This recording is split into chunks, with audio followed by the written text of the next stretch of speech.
दक्षिण चीन सागर में चीन के इलाज के लिए एक और देश कर रहा तैयारी। भारत इंडोनेशिया को देगा ऐसा हथियार जिसका किसी के पास नहीं है तोड़।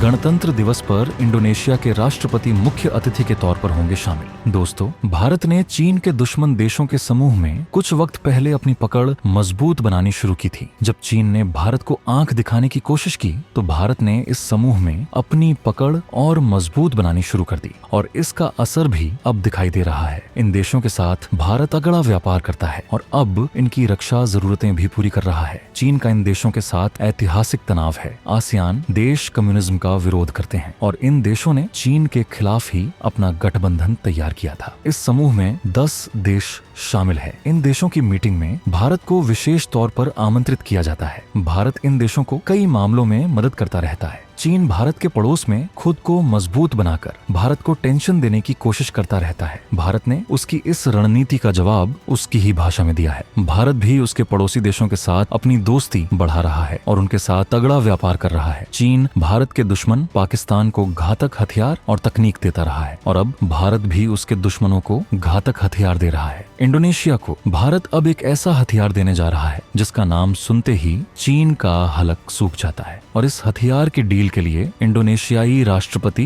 भारत की यात्रा पर आ रहे हैं। तो आइए जानते हैं कि भारत और इंडोनेशिया के बीच कितनी तगड़ी डील होने वाली है।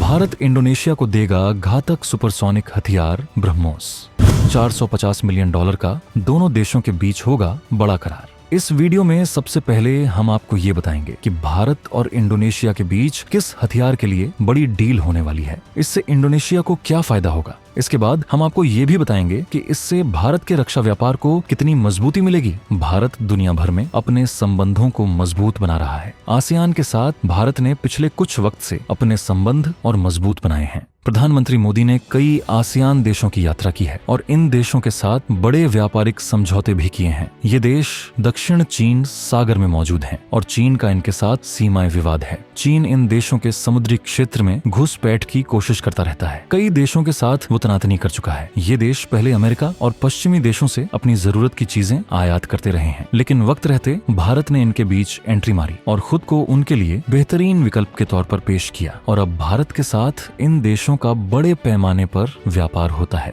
जब चीन ने फिलीपींस के साथ विवाद किया तो भारत ने उसे तुरंत ब्रह्मोस मिसाइल से लैस कर दिया। फिलीपींस को ब्रह्मोस की ताकत का पहले ही पता था। वो जानता था कि भारत की इस मिसाइल से चीन कितना खौफ खाता है और उसने भारत के साथ $375 मिलियन का सौदा किया था। भारत ने इसकी डिलीवरी फिलीपींस को दे दी है और उसने इन मिसाइलों को चीन के खिलाफ तैनात भी कर दिया है। इसकी तैनाती के बाद से चीन की अकड़ ढीली पड़ गई है। भारत और फिलीपींस के बीच सौदे के बाद दुनिया भर के देशों में इस मिसाइल के लिए होड़ मच गई। दुनिया भर के कई देश इसके लिए भारत से बात कर रहे हैं और इंडोनेशिया ने भी भारत से इसके लिए बात की। भारत और इंडोनेशिया के बीच गहरे रिश्ते हैं। इंडोनेशिया इस वक्त दुनिया का सबसे अधिक मुस्लिम आबादी वाला देश है, लेकिन ये देश कभी हिंदू बहुल देश हुआ करता था। आज भी इंडोनेशिया में हिंदू समुदाय है और वो भारत की तरह ही ब्रह्मा विष्णु महेश की पूजा करते हैं। इंडोनेशिया एक मुस्लिम देश होने के बाद भी रामलीला जैसे कार्यक्रम का आयोजन करता है। इस देश के बहुत से सार्वजनिक स्थानों और हवाई अड्डों पर हिंदू प्रतीक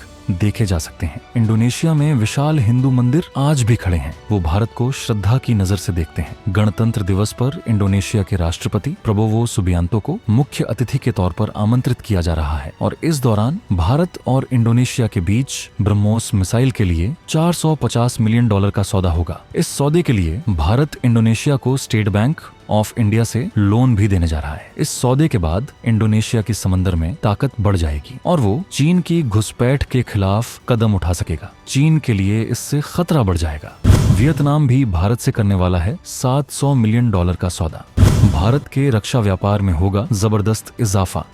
बढ़ेगी ब्रह्मोस की डिमांड। इंडोनेशिया के अलावा वियतनाम भी भारत से इस मिसाइल के लिए सौदा करने जा रहा है। वो $700 मिलियन का सौदा करेगा। दोनों देशों के बीच इस सौदे के लिए अंतिम दौर की बातचीत हो रही है। इससे भारत के रक्षा व्यापार को जहां तगड़ा फायदा होगा, वहीं ब्रह्मोस की डिमांड में भी भयंकर उछाल आएगा। कई देशों के साथ इस मिसाइल के लिए करार अंतिम दौर में पहुंच चुका है। इसे देखते हुए भारत इन मिसाइलों का तेजी से प्रोडक्शन कर रहा है। इसके लिए लखनऊ में नई यूनिट तैयार की गई है। प्राइवेट प्लेयर्स को भी इसमें शामिल किया गया है। इसके अलावा भारत खुद के लिए भी इस मिसाइल का भयंकर प्रोडक्शन करवा रहा है। ये मिसाइल तीनों प्लेटफॉर्म से लॉन्च की जा सकती है। भारत ने इसे रूस के साथ मिलकर बनाया था। इसके निर्यात के लिए रूस की भी परमिशन की जरूरत होती है। अमेरिका की टॉमहॉक मिसाइल भी ब्रह्मोस का मुकाबला नहीं कर पाती है। इसकी स्पीड 2900 किलोमीटर प्रति घंटा है। ये एक सुपरसोनिक क्रूज मिसाइल है। इस रेंज में इसके लेवल की अभी तक दुनिया में कोई मिसाइल नहीं है। इसकी स्पीड बेहद भयंकर है। जब से भारत ने इसे दुनिया के बाजार में उतारा है, तब से इसके लिए होड़ मची हुई है। एशिया के कई देश इसके लिए करार करने को बेकरार हैं। सऊदी अरब से लेकर यूएई भी इसके लिए भारत से करार करने वाले हैं। आसियान देशों में मलेशिया भी भारत से इसके लिए करार कर सकता है। इसके अलावा फिलीपींस भारत को पहले से भी बड़ा ऑर्डर देने वाला है। इंडोनेशिया के भारत से करार के बाद भारत के साथ इंडोनेशिया के रक्षा संबंध बेहद मजबूत हो जाएंगे। इसके बाद वो भारत से दूसरे हथियारों के लिए भी करार कर सकता है। वियतनाम जैसे देश ने बहुत बड़ी जंग देखी है और अब वो अपनी सुरक्षा के लिए भारत से मदद ले रहा है। भारत इन देशों के साथ ताकतवर आकाश डिफेंस सिस्टम से लेकर तेजस विमानों का भी समझौता करने की कोशिश कर सकता है। भारत का लक्ष्य अपने रक्षा व्यापार को 50,000 करोड़ तक पहुंचाना है और इंडोनेशिया के साथ डील भारत के लक्ष्य को पूरा करने में मदद करेगी। ब्रह्मोस भारत के रक्षा व्यापार के लिए दमदार हथियार साबित हुई है। जितनी डिमांड इस हथियार की हो रही है, उसके मुकाबले दूसरे हथियारों की डिमांड काफी पीछे है। ब्रह्मोस के बाद भारत के पिनाका सिस्टम की डिमांड भी हो रही है और अर्मेनिया के बाद फ्रांस भी इसे खरीदने के लिए विचार कर रहा है। भारत ने इस सिस्टम की रेंज में इजाफा किया है और इसे भयंकर बना दिया है। तो दोस्तों, इस बारे में आपका क्या कहना है? ब्रह्मोस के लिए होने वाली इस डील पर अपने विचार जरूर साझा करें।